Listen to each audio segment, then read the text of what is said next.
Welcome to GMATWiz, your go-to podcast for all things GMAT and MBA admissions. I'm Zara. And I'm Kai Quest. Today, we're diving into something super crucial for MBA aspirants, recommendation letters. Trust me, this is going to be a game changer for your application. Oh my gosh, Kai. You won't believe how many applicants I've seen scrambling at the last minute for their recommendation letters. It's like watching a chaotic movie finale. Right? And the funny thing is, it's totally avoidable.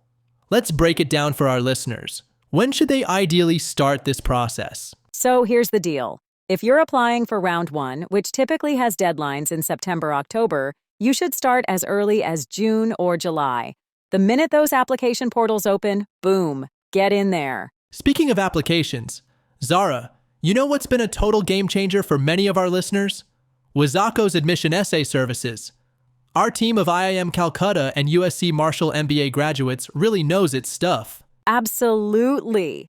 But let's get back to recommendations. You know what's hilarious? Many recommenders, especially in places like India, think it's just going to be a quick one-page letter. Oh, no. Tell them what it really involves, Zara. We're talking about answering 2 to 4 substantial essay questions plus behavioral assessments for each school. And if you're applying to multiple schools, well, you do the math. I've got a question that many of our listeners ask. How many recommendation letters do MBA programs typically require? Great question. Most top programs ask for 2 to 3 letters. And here's a pro tip. Don't go overboard with extra optional letters unless they're adding something really unique to your application. You know what's fascinating? There's actually this thing called the GMAC Common Letter of Recommendation. It's like a universal format that many top schools use. Yes. And speaking of expert guidance, this is where Wizako's admission consultants really shine. They help applicants navigate these nuances perfectly. Absolutely. Now here's another common question. Should you ask the most senior person you know to write your recommendation? Oh my goodness, no, this is such a common mistake.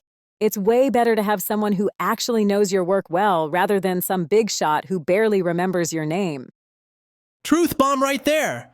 Can we talk about timeline management? Because this is where people often mess up. Okay, here's your timeline cheat sheet.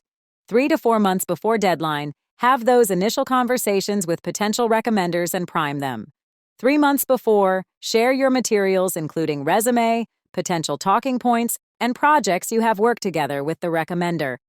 2 to 3 months before, register them in the application portal after you have their buy-in. And then you've got your check-ins at 6 weeks, 3 to 4 weeks, and 2 weeks before the deadline. But please, don't be that person who's pestering their recommender every single day. Oh, and here's a major red flag. Never, ever write your own recommendation letter, even if your recommender suggests it. Yes, schools have ways to detect this, and it's just not worth the risk. Plus, authentic recommendations are so much more valuable. Before we wrap up, remember that Wizako's admission consultants can help you strategize this entire process, from choosing the right recommenders to timeline management. Absolutely. And that brings us to the end of today's episode. Remember, folks, start early, be organized, and let those authentic recommendations shine.